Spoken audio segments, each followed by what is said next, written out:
Hey guys, welcome to our YouTube channel. दोस्तों, आज के इस वीडियो में हम बात करेंगे परफॉर्मेंस लिंक इंसेंटिव के बारे में और जानेंगे परफॉर्मेंस लिंक इंसेंटिव कैसे काम करता है, किन बैंकों में परफॉर्मेंस लिंक इंसेंटिव मिलेगा, किन में नहीं मिलेगा, कौन से बैंक इसके लिए एलिजिबल हैं, कौन से नहीं हैं। दोस्तों, तो मैं सबसे पहले आपको बता दूं, परफॉर्मेंस लिंक इंसेंटिव पहली बार 11 बाइपेटाइट सेटलमेंट में सामने आया है। आज से पहले परफॉर्मेंस लिंक इंसेंटिव का ऐसी कोई चीज़ थी ही नहीं। ठीक है, जब परफॉर्मेंस लिंक इंसेंटिव आ रहा था तो यूनियन ने इसका काफ़ी विरोध किया गया था, क्योंकि पहले ऐसा माना जा रहा था कि परफॉर्मेंस लिंक इंसेंटिव परफॉर्मेंस से लिंक कर देगी एम्प्लॉयज़ की सैलरी, बट इसमें ऐसा नहीं है। तो चलिए देखते हैं परफॉर्मेंस लिंक इंसेंटिव में है क्या। दोस्तों, ये आपकी स्क्रीन में परफॉर्मेंस लिंक इंसेंटिव को लेके एक रूल है जो डिफाइन किया गया है 11 बाइपेटाइट सेटलमेंट में। तो चलिए इसके बारे में बात कर लेते हैं। दोस्तों, सबसे पहले YOY का मतलब मैं आपको बता देता हूँ। ये YOY है। YOY का मतलब है ईयर ऑन ईयर। ठीक है, तो year on year growth in operating profit हमारे पास एक कॉलम है और दूसरा number of days for which salary shall be paid. ठीक है, तो अगर आपके बैंक का ऑपरेटिंग प्रॉफिट 5% से कम रहता है किसी फाइनेंशियल ईयर में, तो जो परफॉर्मेंस लिंक इंसेंटिव है जो उस बैंक के एम्प्लॉयज़ को दिया जाएगा वो है नील, यानी कुछ भी नहीं दिया जाएगा अगर आपके बैंक का ऑपरेटिंग प्रॉफिट 5% से कम रहता है। एक सेकंड केस ले लेते हैं। अगर आपके बैंक का ऑपरेटिंग प्रॉफिट 5 से 10% के बीच में रहता है तो जो एम्प्लॉयज़ हैं उस बैंक के, उसको number of days for which salary shall be paid है 5 डेज़। उस बैंक के एम्प्लॉयज़ को 5 दिन की सैलरी मिलेगी। तो आप ये मत समझिए पूरे 5 दिन की सैलरी मिलेगी। ऐसा होता है जब सैलरी मिलती है तो इसमें सिर्फ आपको बेसिक और DA मिलेगा।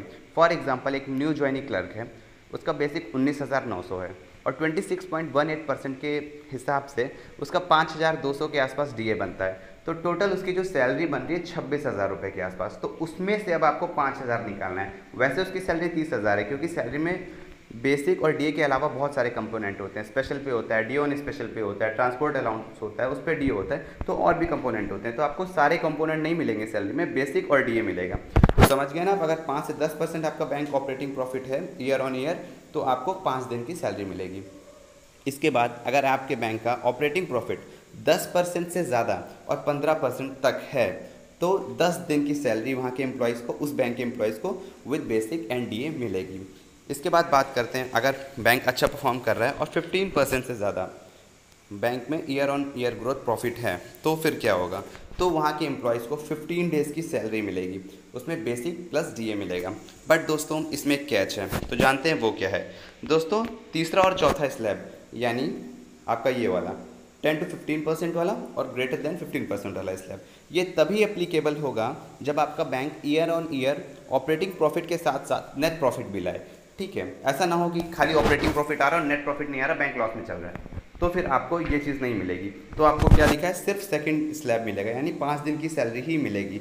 मान लीजिए कि आपके बैंक का ऑपरेटिंग प्रॉफिट तो 15% आ गया, 15% से ज़्यादा आ गया, बट नेट प्रॉफिट कुछ भी नहीं है। तो फिर अगर आप सोचें कि आपका बैंक 4th स्लैब के लिए क्वालिफाई करता है, तो नहीं, आपका बैंक सिर्फ और सिर्फ सेकंड स्लैब के लिए क्वालिफाई करेगा। आपको तभी 4th स्लैब वाली यानी 15 दिन वाली सैलरी मिलेगी आपके बैंक में सारे एम्प्लॉयज़ को, जब आपका बैंक ऑपरेटिंग प्रॉफिट भी लाए 15% से ज़्यादा और नेट प्रॉफिट भी लाए, तभी ये एप्लीकेबल होगा। इसके बाद दोस्तों, न्यूज़ आ रही है कि केनरा बैंक और बैंक ऑफ महाराष्ट्र ने अपने एम्प्लॉयज़ को 15 डेज़ की सैलरी पेड कर दी है। तो वो कैसे की, वो इस तरह से की कि जो उस केनरा बैंक और बैंक ऑफ महाराष्ट्र है, ये देखिए टाइम्स ऑफ इंडिया ने इसको रिपोर्ट भी किया है। ठीक है, केनरा बैंक और बैंक ऑफ महाराष्ट्र है, जब उनका भी 4th क्वार्टर का फाइनेंशियल ईयर का जो रिजल्ट आया है उसमें क्या है कि उनका जो ऑपरेटिंग प्रॉफिट है और उसका नेट प्रॉफिट है वो 15% से ज़्यादा है। इसलिए केनरा बैंक ने, ये देखिए आप पढ़ सकते हैं, Canara Bank paid 15 days salary as a performance link incentive to its employees. 15 दिन की सैलरी पे कर दी है। इसी तरह बैंक ऑफ महाराष्ट्र ने भी कर दी है। ये दोनों बैंकों की फाइनेंशियल ईयर की रिपोर्ट आ चुकी है। दोनों बैंकों ने 15% से ज़्यादा year on year operating profit और नेट प्रॉफिट दिया है। इसीलिए इन्होंने अपने एम्प्लॉयज़ को 11 बाइपेटाइट सेटलमेंट के तहत 15 दिन की सैलरी और दे दी है। तो आप ये समझ सकते हैं कि लगभग आपको 12.5 महीने की सैलरी मिल रही है अगर आपका बैंक अच्छा परफॉर्म कर रहा है। जिन बैंक का अभी आना बाकी है, 1 से 2 महीने में सारे बैंकों का आ जाएगा और आपको पता चल जाएगा कौन बैंक कितना इंसेंटिव अपने एम्प्लॉयज़ को पे कर रहा है। ये इंसेंटिव शो करता है कि बैंकर्स कितनी मेहनत करते हैं बैंकों को आगे बढ़ाने में। कुछ हाँ जो लोन ख़राब हो जाते हैं वो एक आम बैंक कर्मचारी नहीं करता है, वो लोन करते हैं ऊपर बैठे हुआ टॉप मैनेजमेंट। तो ये नहीं कह सकते कि बैंक कर्मचारी मेहनत नहीं करते हैं। अगर बैंक कर्मचारी मेहनत ना कर रहे होते तो ये केनरा बैंक और बैंक ऑफ महाराष्ट्र में इतना प्रॉफिट ना आया होता, कि 15 दिन की सैलरी ना मिल रही होती। इसके बाद दोस्तों अभी एसबीआई ने भी हाल ही में अपने रिजल्ट निकाल दिए हैं और एसबीआई में भी लाइकली पेमेंट मिलने वाला है। ठीक है, ये पढ़ सकते हैं। Employees of state bank of India, मैं दिखा देता हूँ। Employees of State Bank of India may get performance linked incentive for the previous financial year as the bank has reported 41% jump in its stand-alone profit। ठीक है, समझ लीजिए इतना profit हुआ है। तो जो करीब 2.5 लाख एम्प्लॉय हैं एसबीआई के, उनको 15 दिन की सैलरी मिलने वाली है। क्योंकि किस तरह मिलने वाली है? 11 बैपेटेड सेटलमेंट के हिसाब से, जो हम लोगों ने अभी डिस्कस किया था। तो अगर आपके मन में परफॉर्मेंस लिंक इंसेंटिव को लेकर और कोई डाउट है तो नीचे कमेंट में पूछ सकते हैं। मैंने कोशिश की कि इस वीडियो के माध्यम से आपको परफॉर्मेंस लिंक इंसेंटिव के सारे डाउट दूर कर दूं। आई होप दोस्तों ये वीडियो आपको अच्छा लगा होगा। अगर ये वीडियो आपको अच्छा लगा तो हमारे चैनल को सब्सक्राइब करिए, वीडियो को लाइक करिए और अपने दोस्तों के साथ ज़्यादा से ज़्यादा शेयर करिए। फिर मिलते हैं दोस्तों, जय हिंद।